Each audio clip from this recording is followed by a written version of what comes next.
As a worship leader, my role is to create an enabling environment for God to minister to his people and interact with them during the church service or even afterwards.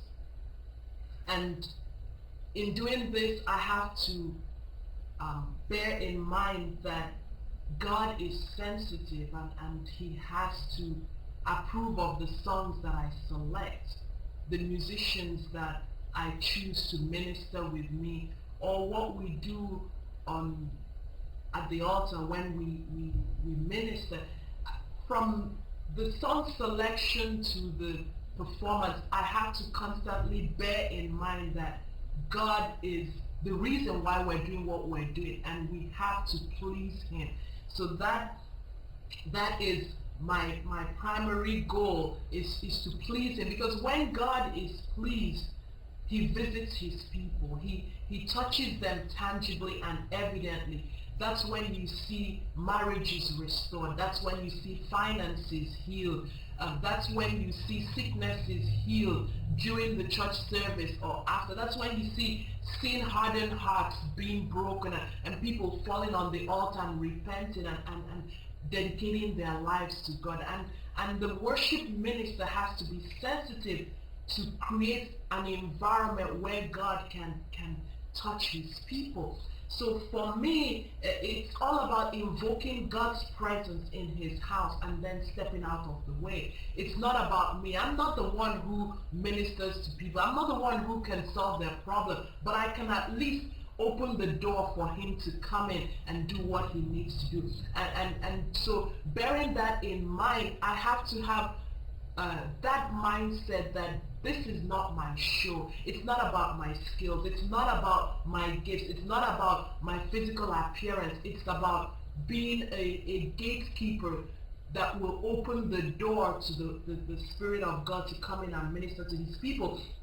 And in that regard, I have to have my musicians with that same mindset that this is about God, and we have to be in one accord to minister to God reverently and with one mission, and that is his glory. It's not about us. And the Lord himself talks about this in Isaiah 42 verse 8. And he says in that verse, in Isaiah 42 verse 8, that I am the Lord, that is my name, and my glory will I not give to another, neither my praise to graven images.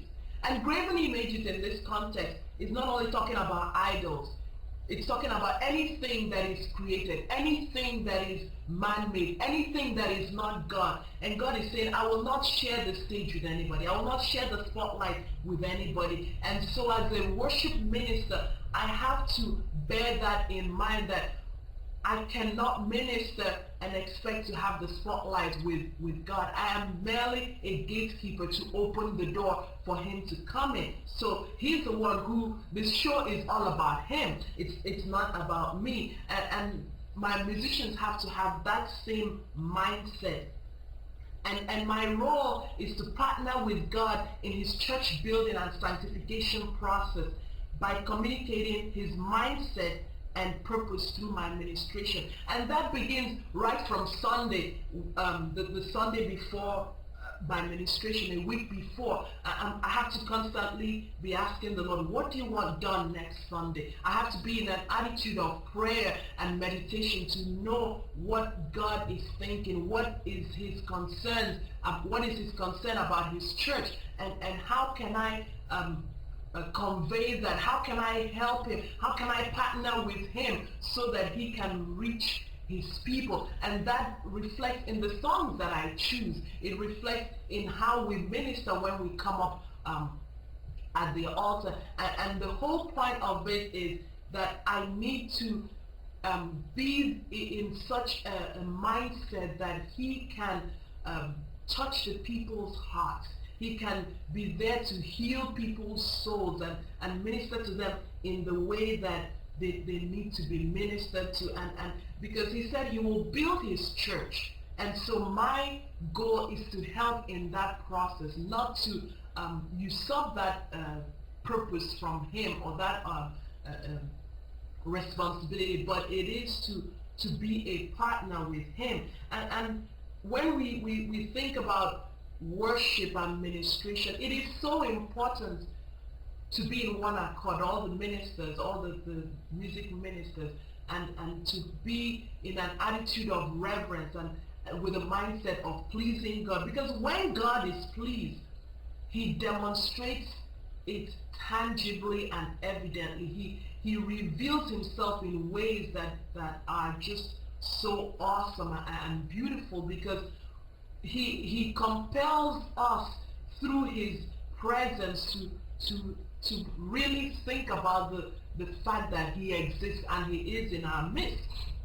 We see a picture of this in 2 Chronicles 5 verse 11 to 14. This is when King Solomon had just built the temple, and they had dedicated it. They had brought in all the things they were going to use to minister, all the artifacts and things. And when they were done, they took the ark. The priests took the ark of God, which was a wooden box. It wasn't small. A wooden box which contained the 10 Commandments and all the other things that God had told them to put in it. And they had put it in a special section of the sanctuary, which is called the Holy of Holies. That was the most holy place in the sanctuary where God's presence would reside. So when they had done this, they had followed the instructions that God gave. Something happened. So I'm reading from 2 Chronicles 5 verse 11. And it says, "And it came to pass, when the priests were come out of the holy place, for all the priests that were present were sanctified, and did not then wait by course. Also the Levites, which were the singers, all of them of Asaph, of Heman, of Jeduthun, with their sons and their brethren, being arrayed in white linen, having cymbals and psalteries and harps, stood at the east end of the altar, and with them 120 priests sounding with trumpets. It came even to pass, as the trumpeters and singers were as one, to make one sound to be heard in praising and thanking the Lord. And when they lifted up their voice with the trumpets and cymbals and instruments of music, and praised the Lord, saying, For he is good, for his mercy endureth forever, that then the house was filled with a cloud, even the house of the Lord, so that the priests could not stand to minister by reason of the cloud, for the glory of the Lord had filled the house of God."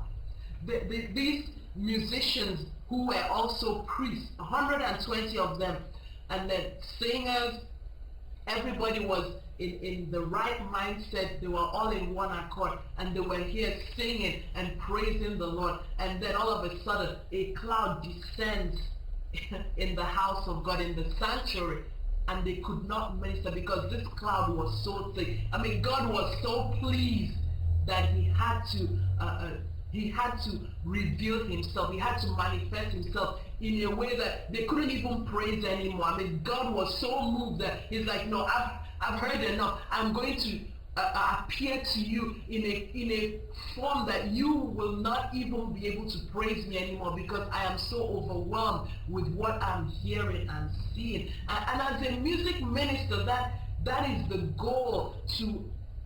The goal of the music ministry is to worship God in that manner that he manifests himself tangibly and evidently to us. And some things stand out as we look at this story. We see, first of all, that the priests were sanctified. They were holy and set apart unto God. Their purity was evident. They wore white linen, which white means, white represents purity. They were not closet Christians. They were not ashamed to be holy, or to let the world know that they were Christians who were proud to be serving their God. And another thing we see is that the orchestra was well prepared. They came with one thing in mind, and they were prepared for business. And when they started to minister, it was obvious that they had practiced. They knew what they were doing, and as soon as they started doing it, things started to happen. And lastly, we see that they were in one accord and had one mission, and that was to praise the Lord.